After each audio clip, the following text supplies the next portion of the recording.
what are you doing here? You're the perfect asshole. If you give it a kiss, it might turn into a prince. Recorded live from the engine room in Broad Ripple, this is the Voices of Indy live stream hosted by Josh Gillespie. Voices of Indy is a show dedicated to giving you the opportunity to know the musical, visual, and theatrical arts of Indianapolis, Indiana. Today's show is sponsored by Indianapolis Independent Entertainment. An IIE LLC aims to help local DIY artists, freelancers, and businesses within Indianapolis by establishing a network of creatives who can connect with each other to generate more paying opportunities. Their goal is to eliminate some of the intimidating barriers within the entertainment industry and expand the local art and music scenes in Indianapolis. If you're interested, you can learn more about IIE by visiting their website at www.indyent.com. That's INDYINDIEENT.com, and fill out a free application to discuss how you and IIE can redefine making it together. And this week's guests, I'm very excited about these guys. They're one of the most eclectic bands that I've ever had on this show before, and we are going to be discussing all of the influences because that's going to be fun. This is Thomas, Jordan, and Sam. We have MooseTooth. Hello. We're here. Thank you guys for being on the show this week. Absolutely, dude. Of course. Thank you for having us. Oh, you are welcome. So let's get right down to it because I've heard of MooseTooth. I've seen the magnet here at the Engine Room Recording Company. I know that you guys have recorded here before, so there are tales. Oh, yes. Of yes. MooseTooth. It's worrisome. So tell me a little bit about yourselves and what's the history of MooseTooth? Sure. So, well, it all kind of started like back in high school. Me and Jordan here started our first band, Browntown. Mm-hmm. Which was actually going to be the name of MooseTooth, but we did the whole entire thing in high school, and then me and my little brother Sam over there, one summer, 2019, right before the pandemic, we found this old guy on Craigslist, and I was looking for a place to record because I had all these songs like built up, and he was like, "Yeah, come on over," and it was super weird. But we kept going back for like a year. And got back there. Sam didn't know how to play bass. So he just kind of started learning as we were like recording the songs and stuff. I'd play something and then he'd get it into his hands and then completely warp it and bastardize it and make it better. Yes. And yes, after months of me texting Jordan and begging him, come put a guitar solo on this. He came over one day, and I had started writing Jane, which is on our album, which we recorded here. It's called It All Tastes the Same. Go buy it. And he came over in this weird little proggy section in the middle he really liked, and then he helped on it, and so MooseTooth was born. So Anthony wanted me to ask you specifically about great. Browntown. Yes. Okay. So before we go any further, explain to me Browntown. You want to take that one? Sure. Basically, in 9th grade, we discovered that we liked playing music together and wanted to start a band. We are super, super into this band called Ween. Oh, And, yeah. They have that one of them. They have like a lexicon of their own. One of the things is brown. Something's brown. It can't figure out exactly what it means, but Okay. It's like fucked up in a good way. yeah, like something's. Yeah. You just go for it, and if it's bad, it's bad. But at least you went for it. Sure. That kind of attitude. Yeah. It's kind of like And we have a childish sense of humor, so we thought Browntown kind of mentions ween and poop, so we like it. I think the aspect was kind of like Jimmy Page, like when he'll go to bend a note sometimes, and you're like, it completely overshoots it, and it was like that aesthetic. Like, yeah, let's do that. Like, That's fun. We might mess this up, but we're going for it. No, nice. Actually, I think the first true public appearance of Browntown was at our high school talent show. We all like painted our faces white. There were only 3 of us. We didn't have a drummer, and we played Buckingham Green, which is like their prog rock masterpiece with amps like this big. It was pretty tight. They loved it though. They loved it. That's awesome. And we were just like, that's what we do now. Cool. This is our life. That's amazing. And so that eventually became MooseTooth Many years down the road. many years down the road. And what brought Sam into it? I was very, very interested in playing music. I got into like Tool when I was 14, and Danny Carey's drumming just like spoke to me, clicked with me. I was like, I have to learn how to play his drums. I have to learn how to play drums like this. And I was super obsessed with drums for a long time. And I had the specific kit that I was going to get picked out. But then like a month before I went to go buy it, Thomas showed me some Primus song, and I was like, no, I have to be a bass player. And I bought a bass, and it just immediately clicked. And one day he wanted me to go figure out how to play my bass on some of his songs. So we went back there, and Yeah, and was once it was like clear that like he could actually like get into it and stuff, it's like cool, like big brother, little brother, you work for me now. Like Yeah, you know? yeah. exactly, I mean? exactly. Yeah. I have a boss forever. So. That's good that there's no like, Black Crowes, Robinson Brothers, or Oasis Gallagher brother things going on here. It's yeah. coming. Oh, it's Yeah, okay, yeah, yeah. it's You coming. plan on Hasn't it. happened We're yet. working on it. We've We just- only made the first record, so. Oh, that's true. You need to at least get a few in before you really start hating each other. yeah, Oh, yeah, absolutely. once we get the first hit, I'm sure we'll There start you going go. after it. There you go. Once Sam's wanting to sing more, yeah, if at all. yeah. Oh God. Just play another bass solo.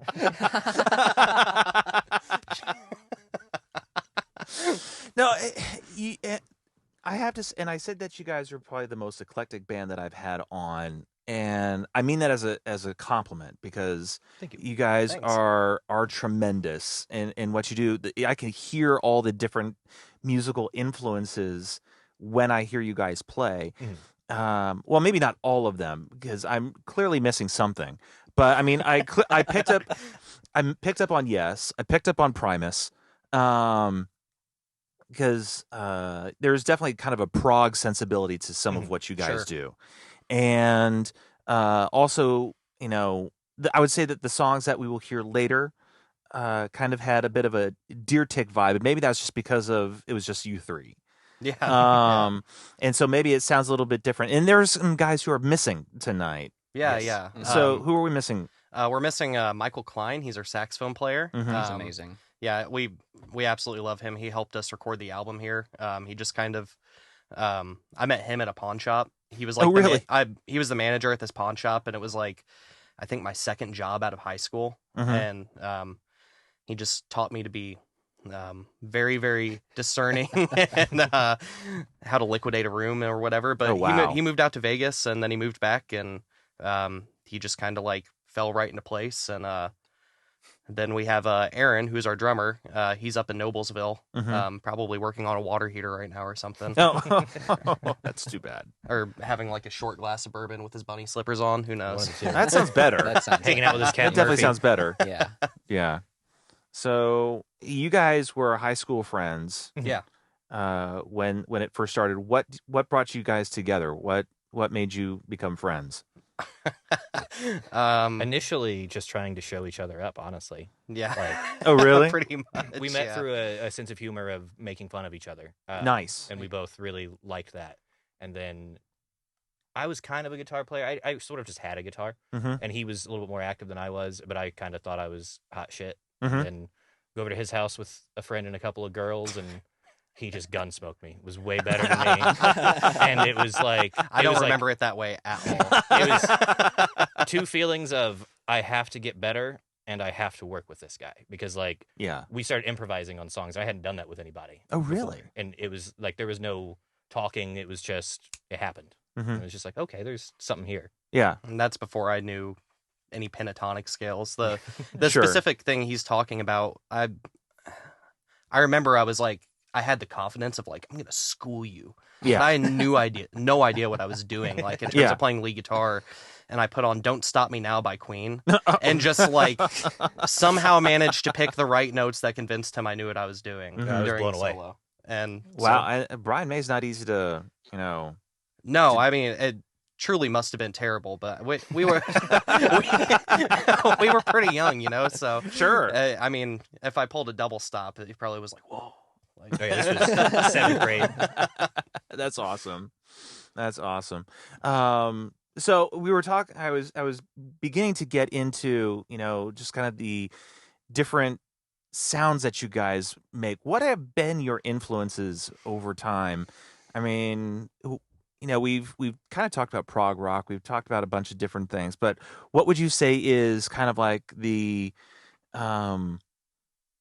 main source of inspiration for you guys? Maybe not.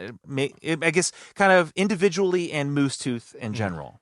I would say it's a lot more varied individually. I would say that's probably part of the reason why it's so eclectic, is because everybody has like such vast music taste, but they're all varied. Like, there's a lot of bands that, especially me and Thomas, like, that Jordan absolutely does not like at all. Yeah, we're the two that Absolutely. listen to the weird music, and it doesn't. I don't. Think I just don't know how you can call the Residents weird. Yeah. I mean, like, Ween is probably the most like overarching theme. Like, Okay, yeah. at least with the three of us here, And the for sure, Beatles but- too, for sure. Yeah, Beatles are great. I mean, but like, me and Sam share like Mr. Bungle and Primus, and we all love Rush. Jordan likes Kiss and AC/DC, and I can't stand either of those. Okay. But it makes its way in. You know what I mean? Sure, Like, sure. Jordan was the metalhead. He's like the resident metalhead, and Gotcha. like I was saying earlier, he just was so much better at going fast, and it was like, it made sense for me, because I'm like, well, I can like write some chords or whatever, but he can actually like play the guitar. You can like, shred. Yeah. A bit. Yeah. Yeah. So you liked Kiss and AC/DC. I mean, how did you find yourself fitting in with not that? Well, I've growing up, I'm the youngest person in my house, and my parents are the like 80s glam rock generation. Gotcha. Yes. And Yes. My siblings, they're 7 years older than me, so they were the like late 90s, early 2000s like hip hop. So it was two very different forms of music constantly in the house, and I liked both. Yeah. My first actual memory is being 3 years old as a Kiss concert. So like, Really? I didn't have time to be like, oh, it's a little lame and cheesy. It's just like, this is amazing. He's breathing fire. I'm blown away. Yeah. But I've always liked a little bit of everything. Mm-hmm. And then just once I met him, he kind of got me out of my like rock only centric bubble. Sure. And it was just like, oh wow, there's this other stuff that's just as good and like, I get like artistically true, if you will. Yeah. as, No. I like, hear you. what I thought about rock and stuff like that. Yeah. And vice versa too. I mean, like, growing up as teenagers, we just took turns beating over each other the head with all the different music we were listening to. Like, even the stuff that we knew the other person didn't like, we got this like sort of sick sadistic glee out of like making them sit through 5 or 6 songs.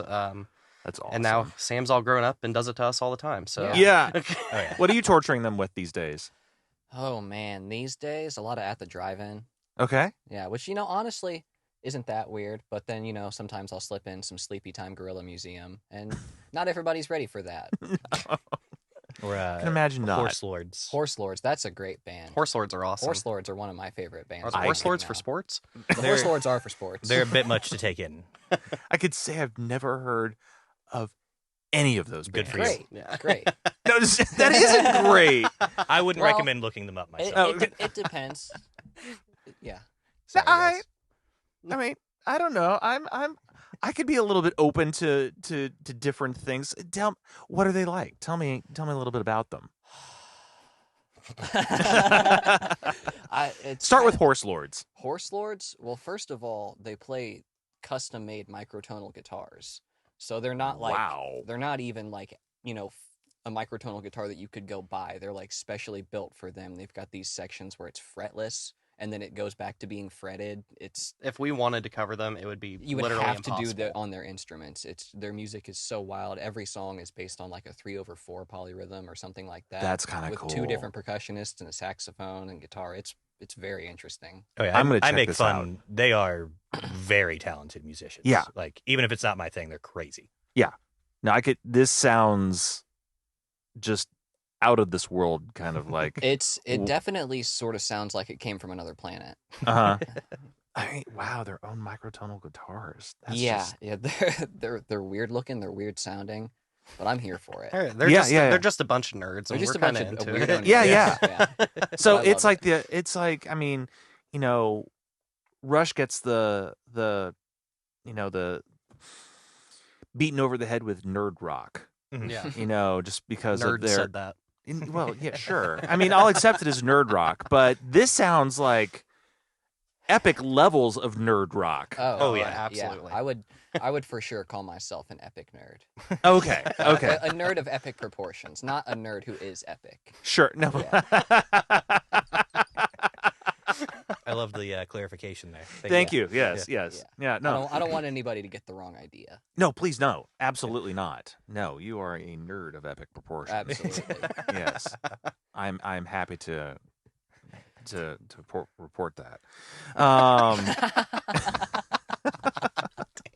Roasted. It happens. So, Yeah, save that question. Don't ask it. We'll edit it. We'll edit this part in. Your microphone is down your chest. No. I can't get it to... did you give him the limp dick? Yeah, what's up with might it? have. It's not... It won't go either way. I'll Tight. take what he can get, He gets what he gets. which is limp dick. From what he was texting me, he's used to it. I can just hold it like Sorry, right I here. probably shouldn't tell everybody about those texts, should I? That was rude of me. Oh, that seems to be holding, right? Do you see it going down? Am I going crazy? If it does, I'll just... Youngest man to ever deal with erectile dysfunction. He's also incontinent. Watch that. If it goes down after we take a break, Mhm. switch out the stand. Okay. Sweet. Oh, What are we talking about? Fade in.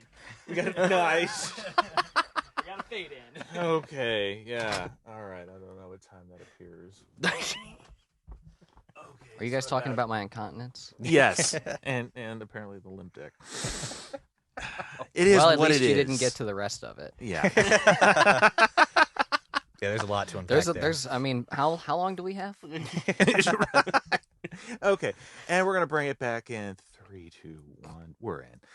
Okay, so anyway, for those watching, we just had a bit of a break, an unintentional break. That's what happens sometimes. It's all good. It's all good. Let's get back to you guys, and we were talking about nerd rock, and we were and it just everything else. How in the world did you get into a band like Primus, which I think is also kind of in the echelon of nerd rock, just because who the heck knows what Les Claypool is even writing about? Yeah. I I don't even think he does. I don't know. Yeah. I don't think he does at all. So was it just his amazing bass playing ability, or I'm not quite sure because for the longest time, the only music that I listened to was I strictly listened to Tool and like David Bowie when I was like 13 and 14 years old. Like those were the only two artists in my head that were real music. Okay. Because that's what a 13-year-old says. yes, And then maybe Tool, but not David Bowie. yeah. I mean, at 13. Okay, I'm trying to.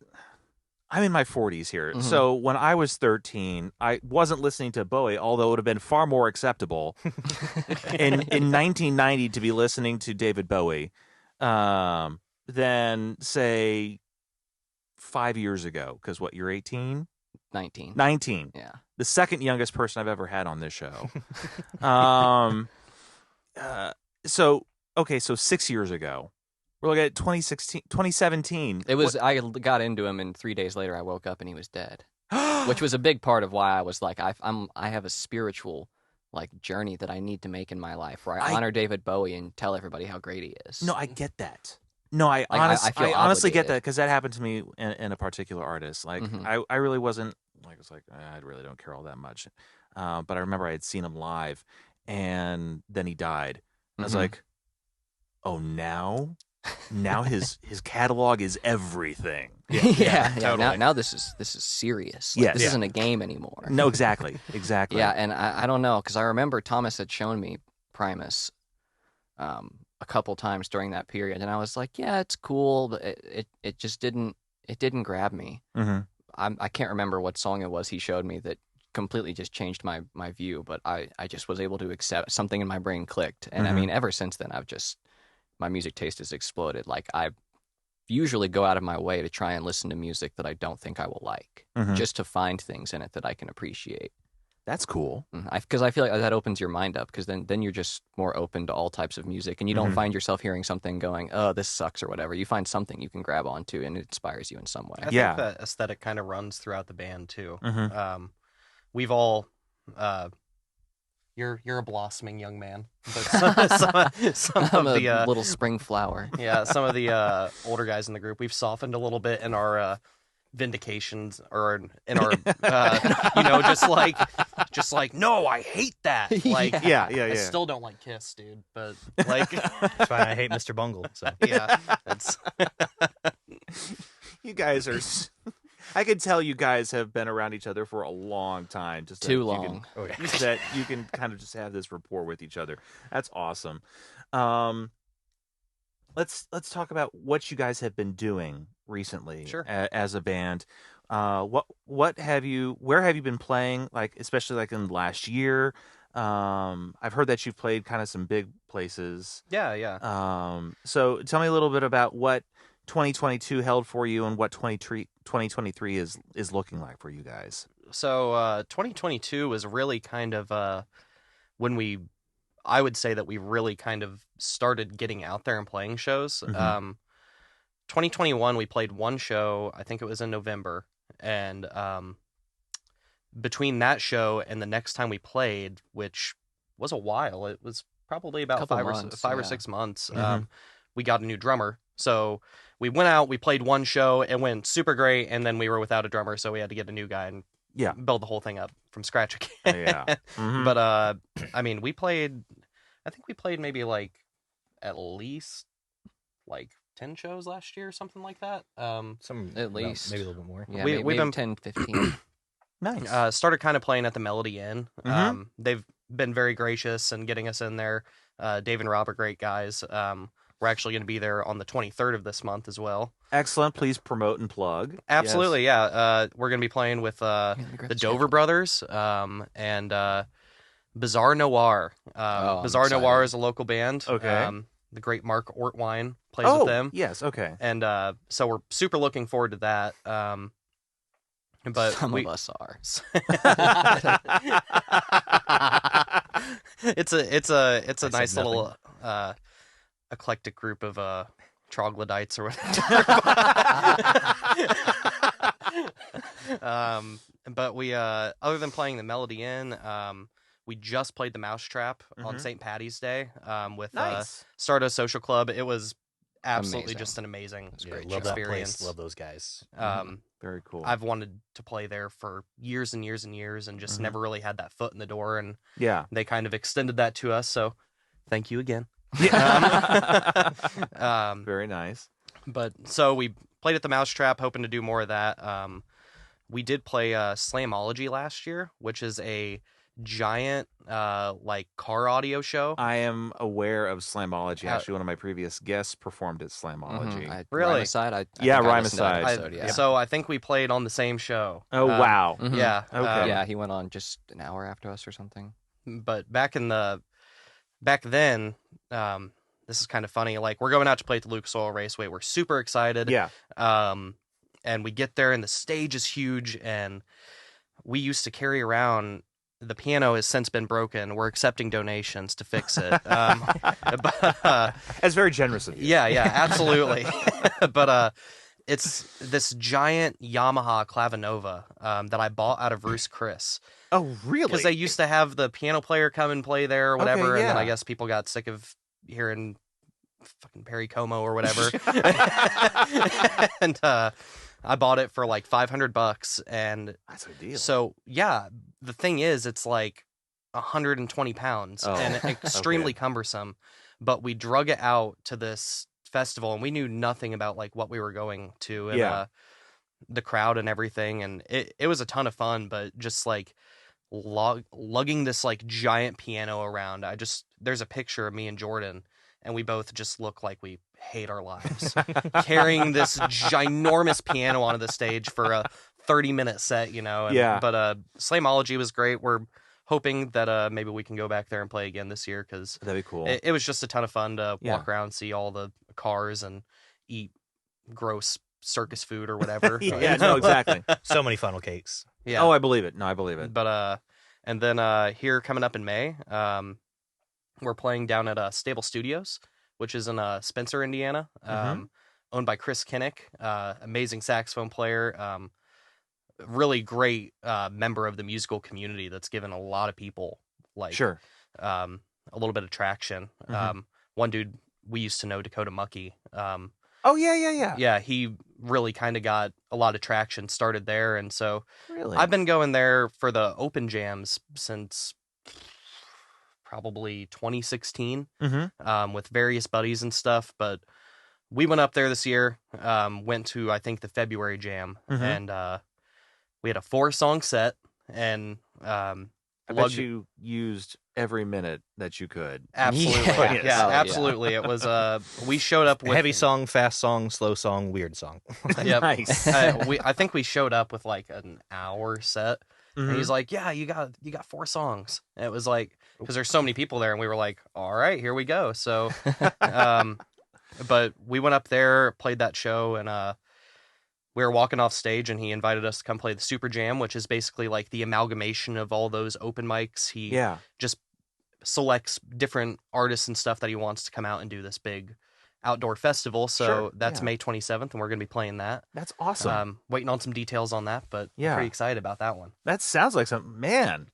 So 2023 is actually starting off kind of as a good year for you guys so far. Yeah, so far. Very. Absolutely. Trying to get as many dates on the book as we can. Yeah. Yeah. And Book us. Yeah.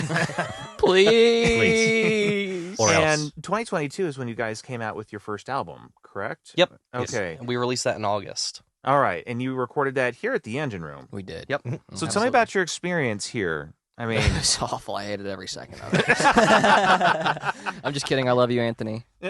Anthony was an unbelievable help throughout the entire thing, just helping out, because we were completely novices. Like, my only experience with recording was my parents used to own a Mac, and I just plug my guitar directly into GarageBand and do some fake drums and We had stuff. Barry. And just, that's true. We had a little tape recorder that we would just huddle around And the it mic. had like one of the little tiny microphones. oh, yes. We've still got some of those tapes. We listened to them a little while ago, and they are abysmal. Oh, yeah, I think the copyright on the box says 1972. Wow. So it is a old school tape recorder. And That is. Oh, we my have stuff that goodness. no one will or should ever hear. On the Yeah, it's lost to time. But so coming here was a huge change. It was awesome. and to have someone to kind of take the reins and drive the band a little bit, because not that you could ever tell, but we're kind of all over the place. No. with each other. I can't tell at all. A little energetic. Yeah, it was absolutely fantastic, and the opportunity that was presented was it was a deal we couldn't refuse. No, I get that. I get that.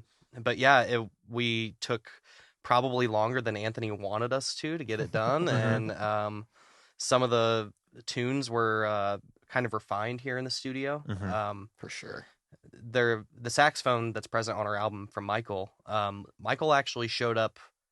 He came back from Vegas while we were in the middle of recording the album. It was really? it was probably only 2 months before we were done tracking, and he recorded all of his parts probably in less than an hour total, because he's amazing. Wow. Some of which we Most actively made him write in this room on the spot. Yeah, the first song on the album, the waltz bit, has a very, very noisy section right there at the end, and especially the saxophone. And Michael is a very he had a much more classical training than we ever did. Sure. So his approach, he has that kind of mindset, and I'm just a goon that knows what I want to hear. And so we had him set up in here, and all right, man, I want you to really, really blow loud and make it kind of noisy. And it was pretty noisy. And I'm like, all right, now do that again, noisier.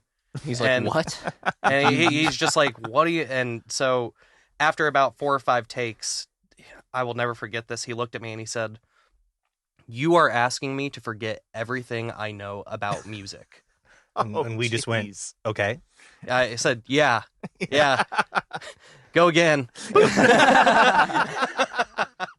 Yeah, we have tormented that poor man and made him do what we. It's a miracle he's fit still our in the music. band. Yeah. Yeah, but he's definitely the straight man of the group. Yeah. Gotcha. He's the jazz guy for sure. Yeah, he brings and- all the smooth jazz. Well, of the that's what band. I could yeah. Again, you could kind of.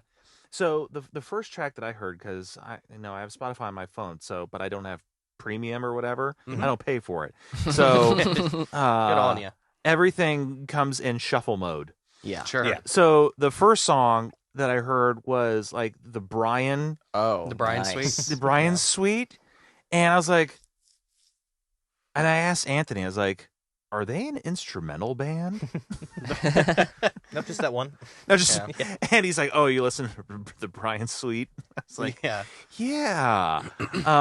But I mean, I could hear that's where I could hear like the jazz influence, and really could kind of hear what he was bringing to the band. Mm-hmm. And then Anthony played for me some other tracks, and what he does in a rock and roll setting is actually pretty phenomenal. Absolutely, Mhm. yeah. He's definitely taken on kind of a chameleon sort of mode, like to be able to things like Brian and like his beautiful sax solo on Things I Need. I mean, that's Which how was we- a first take solo. yeah. It was No the first thing he way. recorded for the album. He just walked in here and recorded that. It's, Wow. we were I like, think yeah, that was the first yeah, song we yeah. played as a band with him. Yeah. He had never heard the song and comes and shows up at practice, and I'm like, all right, this one's called Things I Need. Just it's an E major, drop in where you can, and I want you to take this one section. I want you to play a solo here, and I just kind of doing the little turnaround and nodded at him and just boo-doo-doo-doo-doo-doo, and we were all just like, whoa, like, oh no, you're in the band. Okay, we have to Yeah. split the cut more ways now. Oh, totally worth it. Yeah, Oh, yeah. totally. worth it. Absolutely. I cannot understate. We don't make his any money importance to the band. He's definitely all the sex appeal for the band too. For sure. Plus, he's the one who reins us in, because Thomas and I can be very. There are no rules Sure. in music. Do whatever you want. And his classical upbringing was there is nothing but rules. Yeah. So like it's a good way to complement each other, to where when we go too far off, he can kind of explain like why you shouldn't do what we just did. Yeah, no, that And makes sense. And then he teaches us the rules, so that way we can figure out how to like kind of break those rules correctly. No, that makes total sense. That makes total sense. And him being receptive to it kind of gave us a little bit of validation and a little bit more confidence, I think, in Mhm. what we were doing. So, yeah, he's a great guy to have around. I do That's so worry we're cool. gaslighting him a little bit, though, because like we've gotten him into stuff that he now regularly listens to on his own. That when he joined the band, he was like, "I hate this. This is awful. I don't want to listen to this music." Is that really gaslighting so much as you're just exposing him to the wonders of music? Indoctrinating is the word I like to use. I don't know. We're That pretty too. aggressive about Yeah. it. Yeah, Well, then that's maybe you why are I like that gaslighting word. Like, no, you're wrong. This is great. You're crazy. No, that's definitely gaslighting. Yeah. Then. Yeah. Cool. Now we know what to call it, dude. But it's for the best. You know, he's better now. Sure. No, absolutely. Absolutely. So let's talk real quick about the songs that you guys played this evening. Mhm. What were they? And I feel like one of them was new. Yes. Newer. One of Yeah. them was Newer. Yeah. Okay. Well, it's funny because it's new in the sense that like a band can like get together and play it. Sure. That song is Strangeland. That was the second one we played. But that song originally it was written back when we were teenagers. He was upstairs with his girlfriend, whatever, and and I was down in We were reading the Bible. yeah, and I was sitting downstairs and just writing this thing. I just wanted to see if I could just push myself to write a whole song on the spot. And so Oh wow. I wrote the thing, and then it was basically forgotten about. I think we tried to play it in Browntown maybe like 2 or 3 Yeah. times, and it just never worked. Didn't Sure. make any sense. And then kind of put it together with the band, and that's one of the. There are some of our songs where we have to like really over time like really hone them in, and then other ones that just kind of come together really, really quick. Mm-hmm. And Strangeland came together really, really quick Oh, that's for us as a cool. band. Yeah. Jordan's finger picking part really kind of added this sort of like sentimentality to it. Mm-hmm. I think the bass line that you wrote on that song is great too, because I didn't write that. Forgot about that. Yeah, But, the melody on that verse bass line, I think that brings a lot of the and the sentimentality. Is the and word the for song sure. is largely a lot of nonsense. Like the a lot of the lyrics don't mean anything, but it's funny how this stuff works because last year one of the things we did, we played in Fountain Square, just in this garage right on the corner of like Virginia and I think Shelby, and we ended up playing this song, and it was like a protest against like all the abortion stuff that was happening before it even happened. Like when we kind of like when it was seen that it was coming, and the chorus is at the end of the chorus, the lyric is what is the lyric? The land doesn't like you, it changed its mind again, like a morning after pill, say so long newfound friend. And it started out as like me just being a teenager and like haha, like abortion and stuff like that, and then obviously you like grow up and like we can edit that out, but oh no, it's staying in. But, you know, I already have enough editing to do on this episode. I don't need to do any more. But you know, like Jeez, growing up and like at like getting to know like different women and stuff like that, sure, it just like there was a little bit more like I don't know, like credibility, and like I wrote it as like nonsense, and then it like kind of became something like when we were standing there playing it, and like I was so worried before we went. I was like, what if people like take it the wrong way? Like, but people were like, yeah, like they really like that song. So that's cool. That one will probably end up on the next album. And then the first song we played, Things I Need, was that's also a really old song. I wrote that. Like that's one of the first songs I've ever heard that you wrote. Like, yeah, it's been around for close to 10 years now. I wrote it in my senior year of high school. Oh, cool. With this band called the Toads. Okay. Very short-lived, but yeah, we wrote it once again, played one show at a high school talent show, and that was kind of it. But that song kind of followed me around, and it's like, for a lot of the different music that I've written over time, it's one of the only ones that I felt like I could like perform by myself and not with a group, and it still translate really, really well. Oh, cool. So it's kind of followed me around, gone through different iterations and different bands and stuff. But once Michael put that saxophone solo on it, it was like, all right, this is a MooseTooth song. Yeah. Like, and it will always be a MooseTooth song, because without that saxophone solo, I don't want to hear it. Yeah. Gotcha. Which is why we did it tonight without the saxophone. That's right. You're welcome. You're welcome, Michael. None of us wanted to hear it because there was no sax solo, but he played it anyway. Anyway. So, all right. Well, we are going to listen to these songs, and we're going to take a quick break. We'll be right back with MooseTooth, and I'm very excited to continue this conversation, but let's hear some music. Cool. All right, be right back. Good? Cool. Let's do it, guys.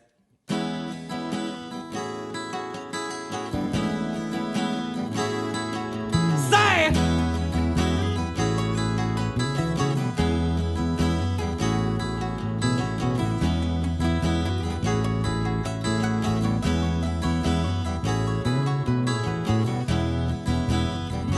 Don't you know me? You know you own me. And I do anything for you. 3 years in your arms brought me to my knees. I begged and cried over the things I need. Hey, hey, hey. You know I can't begin to tell you why we sin. But if this has to end, I hope you're happy.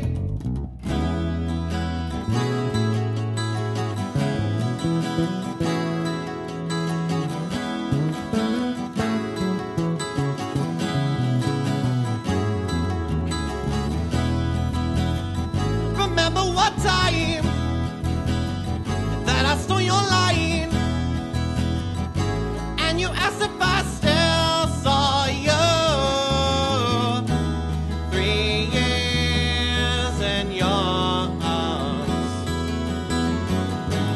taught you that time wasn't free. I'm breaking your heart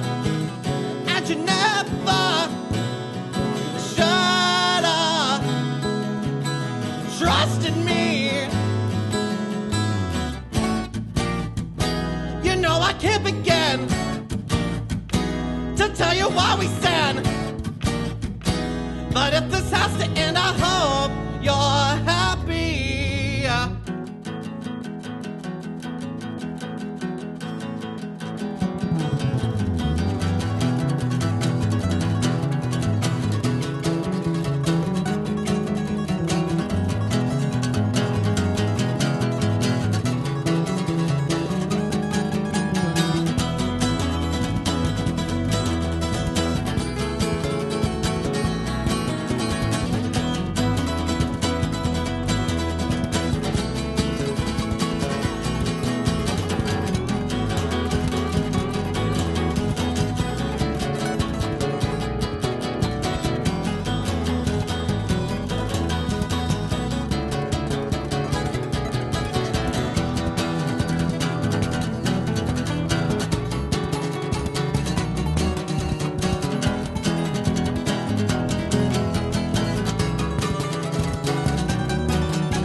Okay. Next one. Strangeland. Capo goes to 2. Ready? 1, 2, 1, 2, 3, 4.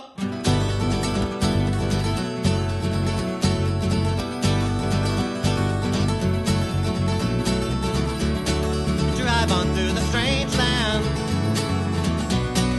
45 miles per hour. Polka dot paved roads, me, not the children. Eating roadkill and basking in the blacked out sunlight. What the fuck you doing? What are you doing here? Hail the perfect asshole. If you give it a kiss, it might turn into a prince. The land doesn't like you. Change its mind again, like a morning after pill. Say so long, newfound friend. Oh.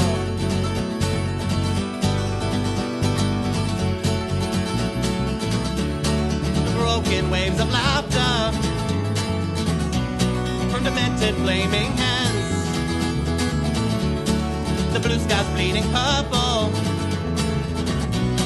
screaming that it's okay, it's just a flesh wound. Tragedy, pain, and sadness, that's all we ever hear. So keep your goddamn voice down, or I won't be able to hear all the bleeding hearts. The land doesn't like you. It changed its mind again, like a morning after pill. Say so long, newfound friend. Oh.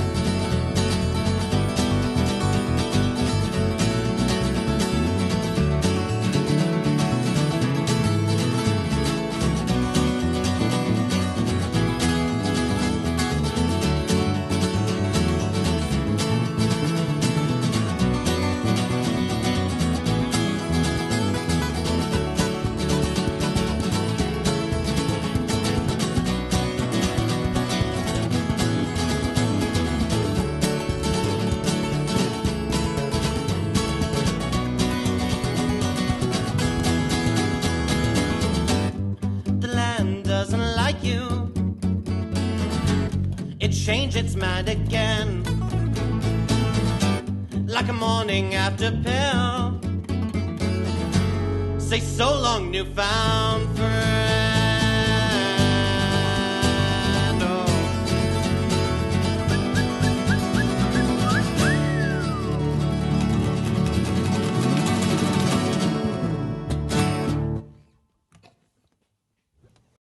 And welcome back. We are with MooseTooth. We are with Thomas, Jordan, and Sam.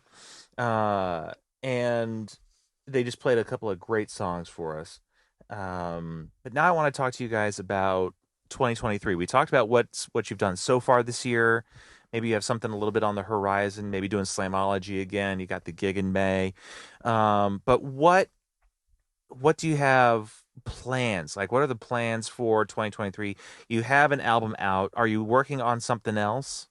Well, yeah, we are kind of working on a new album. We actually have a couple of we went to a buddy's that also does some recording. Sorry, Anthony.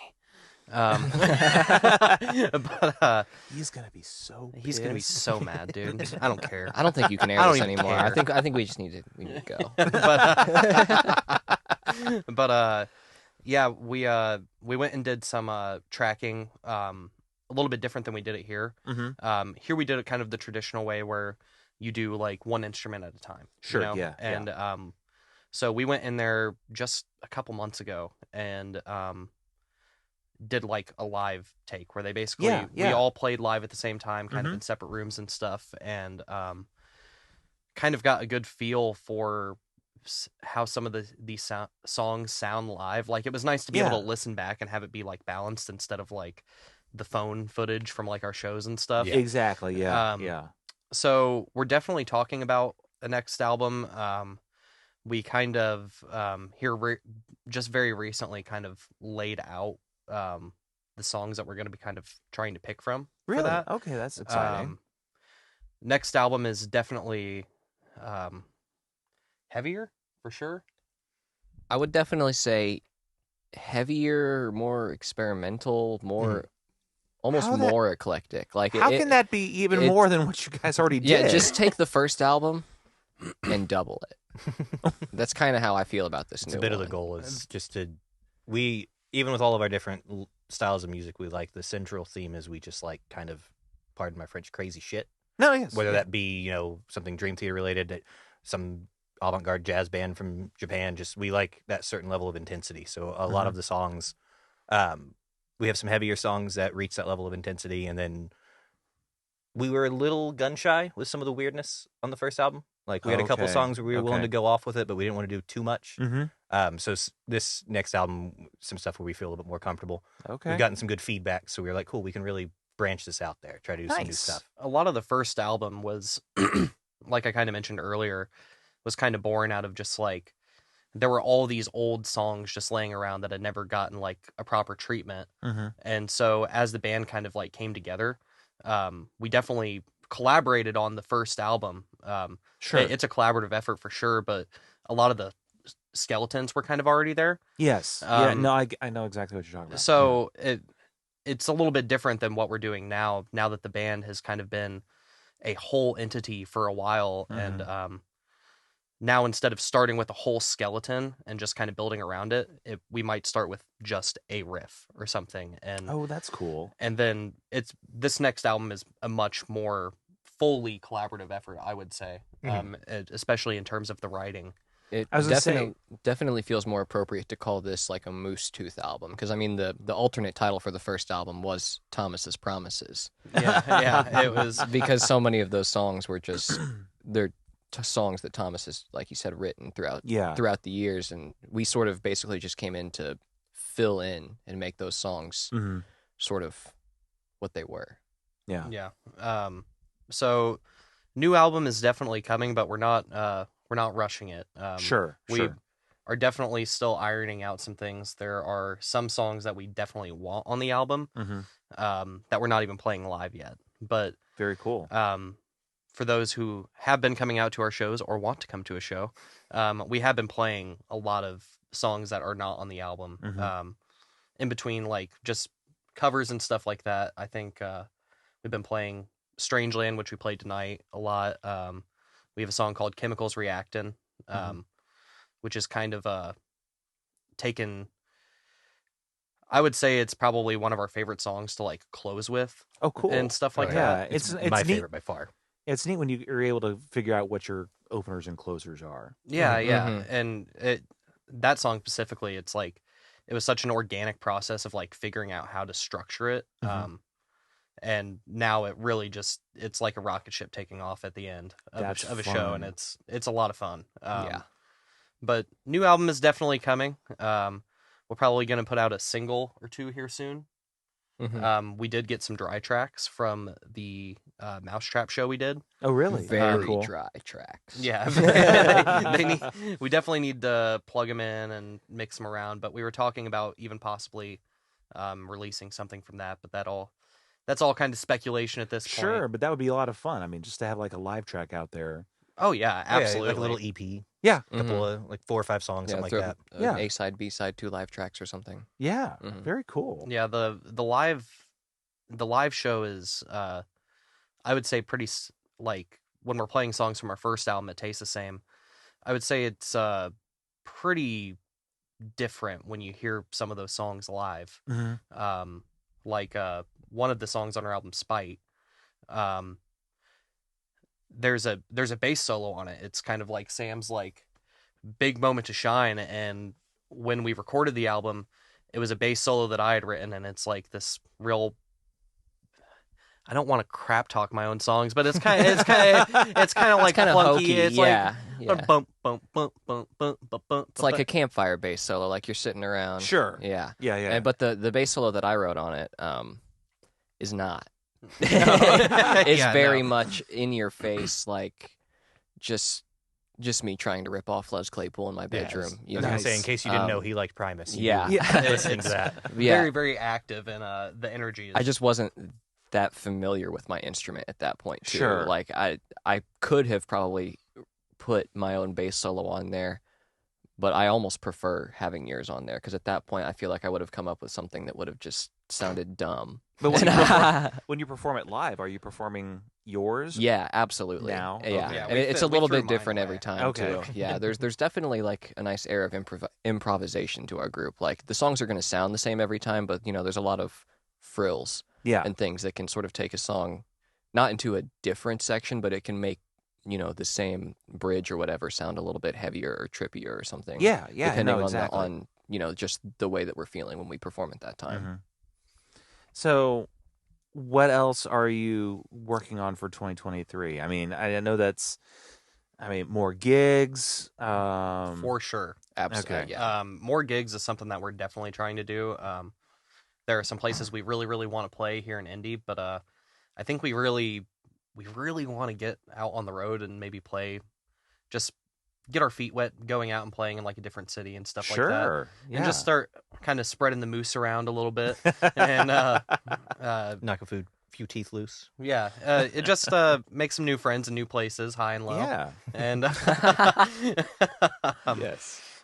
so that's definitely a big focus on what we're trying to do, and then want to play Slamology again for sure, Mhm. just because it was so much fun to do that.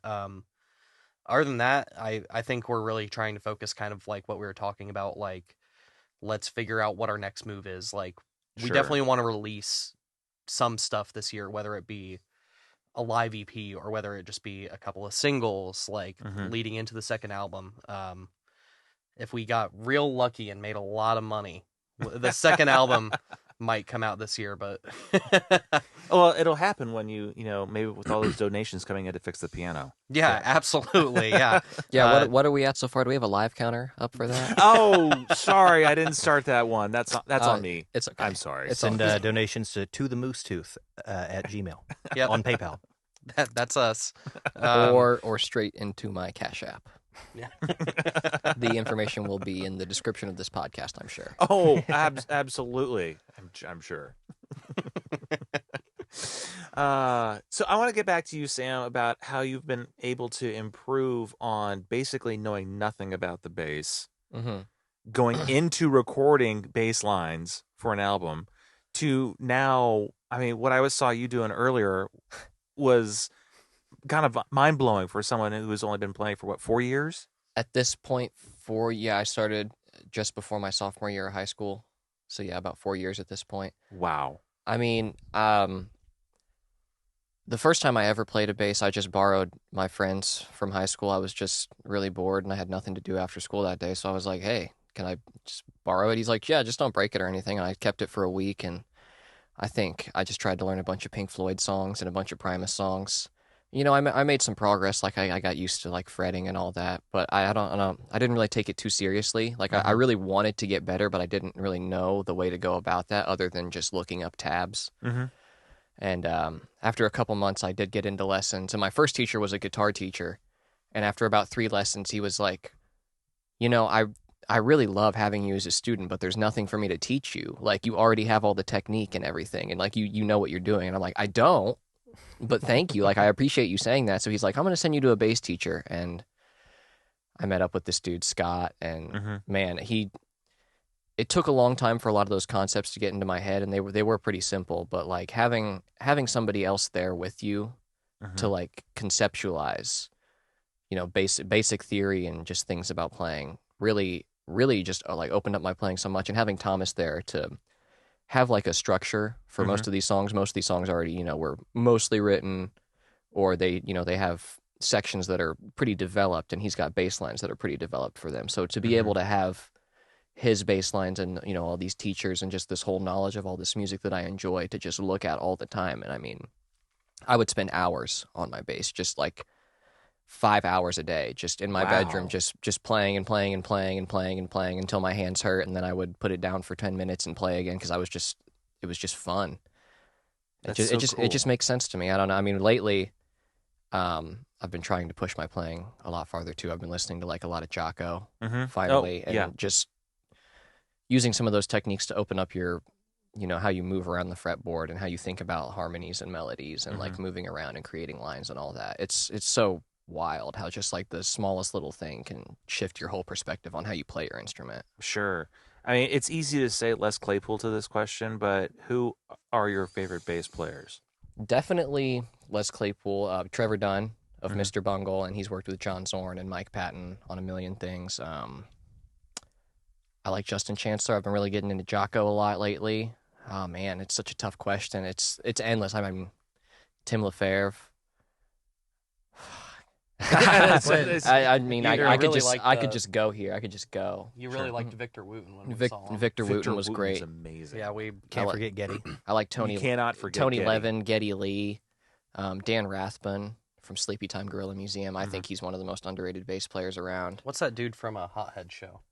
Jonah Brody is crazy. just one of the best well-kept secrets in music. I mean, I've never met anybody who even knows of that band, and they're just some of the most wild, talented people in the world. That's so cool. I'm hearing new names here that I want to check out. Yeah. I can write you a list. I can write you a book. I'm sure you could. Guys, what I kind of typically ask this for, all of my guests. But I mean, I feel like we covered a lot. But what have I missed? What is there anything that you would definitely like to talk about that maybe I haven't even thought about? Would love to talk about how much I hate Brian Wampler and how he's been such an inspiration to our music. I mean, we've made a song about him. That's the guy that Perhaps Brian our best song. Suite is about. Yeah, okay. The reason it's an instrumental is we told him we were going to put in a song that had all of our feelings written down for him. Yeah. Just nothing. Nothing. The whole entire, when I was originally writing that song, it's the only one that I've ever had like the idea for a music video for. And Brian is just this enigma of a person. And the whole entire, the full title is Brian at Rest, Brian on the Mosey, Brian's Best. And the whole entire idea for the music video is like Brian laying in his bed at like 2 p.m. and there's like pizza crusts and like cigarette butts, and we would like record it in reverse. So he would take a bite of pizza and then lay down and act like he was asleep, and then we would reverse it. So he'd be like laying there all disheveled and then like sit up and pull a piece of pizza out of his mouth.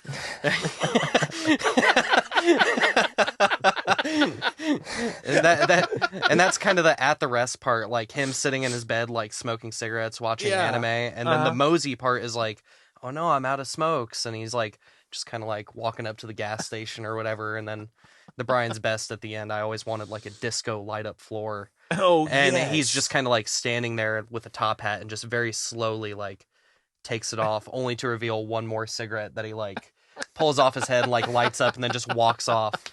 And this is a genius of a video. Right. But it's actually become kind of a tradition at our shows where when we're announcing the song, especially if he's there, we just love to mess with him, and we'll be This like, is a real human being. yeah. He does exist somehow. He's still alive. Yeah, I think he's at Army drill right now, so he'll be happy to come home and see us just absolutely shit talking him on the air.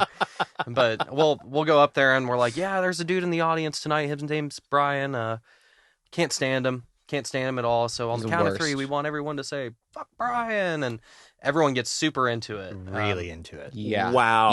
You would be amazed. I really want to get one of those applause meters so we can just see the decibel level for how much everyone Look, Brian, hates this is how much Brian. everyone hates you.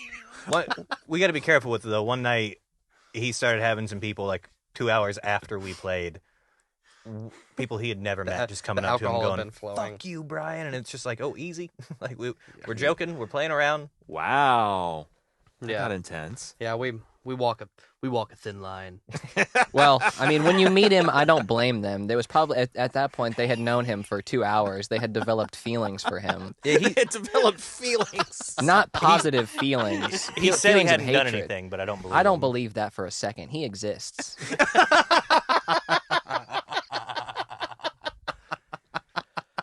I actually don't think he's too bad to these guys. Though. Wow. You didn't know him when you were 6. Sam has some strong feelings. Yeah. I'm a very opinionated individual. Oh gosh. Well, guys, we've come to the moment where I got to talk about the engine room Sure. real Oh. quick. Love him. So, absolutely we love the engine room. The engine room is where MooseTooth recorded their first album. It's where I'm recording my album. You should record your album here. Goodness knows they have a ton of bands lining up right now who they are. Anthony is currently just like balls to the wall bands right now. So let's bring it on. Let's bring it on home. So the Engine Room Recording Company, in case you didn't know, they're located in Broad Ripple Village, just north of downtown Indianapolis, and they specialize in making your projects go. Podcasters, bands, audio bookers, rappers, singers, songwriters, and everyone in between. The Engine Room Recording Company has the experience, the engineers, and the equipment, as well as the environment to fuel your projects. Check out Broad Ripple's recording studio by visiting for more information on their services, artists they recorded, and gear they have at engineroomrecordingcompany.com. And be sure to visit their Instagram page by searching up at Engine Room Recording Company. Guys, thank you again for being on the show. Absolutely. Thank It's you. been Yeah, a this- blast to have you. You guys are hilarious. Thanks. And a lot of fun. Is there anything else that we've touched on Brian here? Yeah. Anything else that we want to address? There are things that I want to address, but we shouldn't talk about them here. If you want to record your album here, just make sure you don't suck. We only got one, and it was us. When is your next live performance? Next live performance is going to be April 23rd at the Melody Inn. Super looking forward to it. Next Saturday, we're doing a live stream from Center Stage Guitars. So No way. Yeah. Oh, so yeah. Next Saturday, Center Stage is great. I've never been. Yeah, We're very I'm very excited. excited to see that. you should. It's like 3 minutes from our drummer's house. So No way. yeah. So next Saturday at 3 p.m. if you're, eating your peanuts and drinking your beer or whatever, Scrolling Facebook. just tune in. You'll see Get us your all. tooth loose. Come get some moose.